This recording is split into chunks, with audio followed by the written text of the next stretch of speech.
زکوٰۃ کے دو معنی ہیں۔ پہلے زکوٰۃ کا معنی سمجھیے گا، جس سے زکوٰۃ کی امپورٹنس دل میں بیٹھے گی انشاءاللہ۔ زکوٰۃ کے دو معنی ہیں۔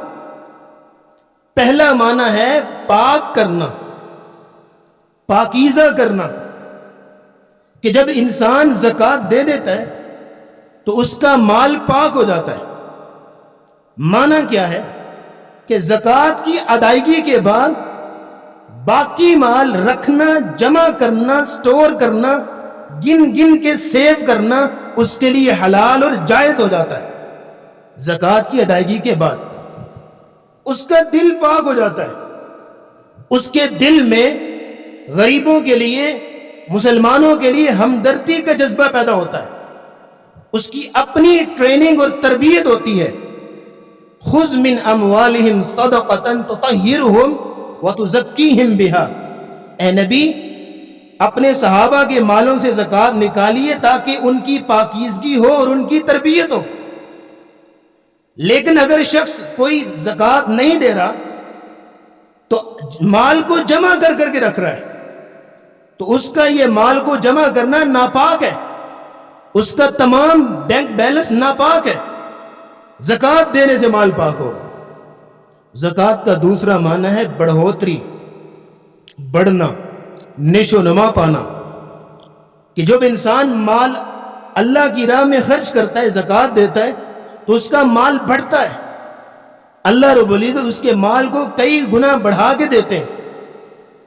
اس کی مثال بیان کی گئی سورہ بقرہ میں۔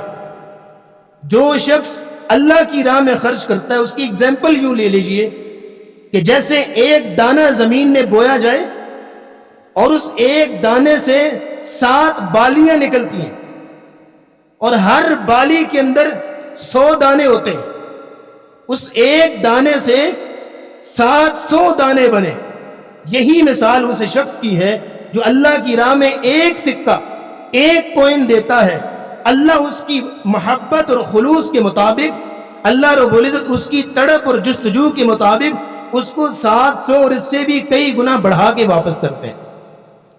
نبی کریم صلی اللہ علیہ وسلم نے فرمایا، تم میں سے ایک شخص ایک کھجور اللہ کی راہ میں صدقہ کرتا ہے تو اللہ رب العزت اس کو یوں پالتے ہیں جیسے تم اپنا پالتو جانور پالتے ہو، یہاں تک کہ اللہ رب العزت اس کو ایک کھجور کو پہاڑ کے برابر کر دیتے ہیں اور تمہارے نامہ اعمال میں لکھ دیتے ہیں۔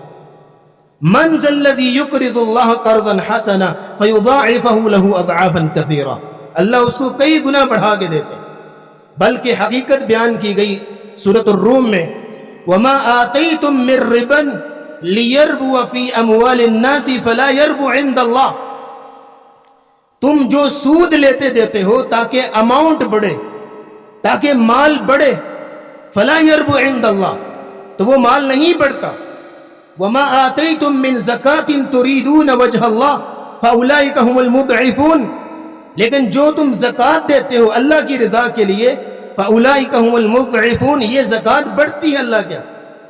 اس آیت کی اگر سمجھ نہیں آئی تو ایک مثال آپ کے سامنے رکھتا ہوں، مثال سے سمجھیے گا۔ مثلا ایک شخص، اس کے جسم پہ ورم ہے، جسم پھولا ہوا ہے، سوج ہے، تو دور سے اور بظاہر وہ یوں لگے گا جیسے وہ بندہ بڑا موٹا تازہ ہے اور بڑا صحت مند ہے، جبکہ اس کی صحت مندی کو کنسیڈر نہیں کیا جائے گا، وہ ایک بیماری ہے۔ اسی طرح جو شخص لیکسیٹو میڈیسن لے رہا ہے، قبض کش ادویات، جس کو عام زبان میں جلاب لینا بھی کہتے ہیں، وہ ادویات لے رہا ہے، ان ادویات کی وجہ سے وہ دن بدن اس کی صحت ڈاؤن ہو رہی ہے، لیکن وہ بظاہر ڈاؤن ہو رہی ہے، حقیقت میں وہ صحت یابی کی طرف جا رہا ہے۔ بالکل اسی طرح سود لینے دینے سے بظاہر اماؤنٹ بڑھ رہی ہے، مال بڑھ رہا ہے، لیکن حقیقت میں وہ ہلاکت ہے، بربادی ہے، دنیاوی لحاظ سے بھی اور اخروی لحاظ سے بھی۔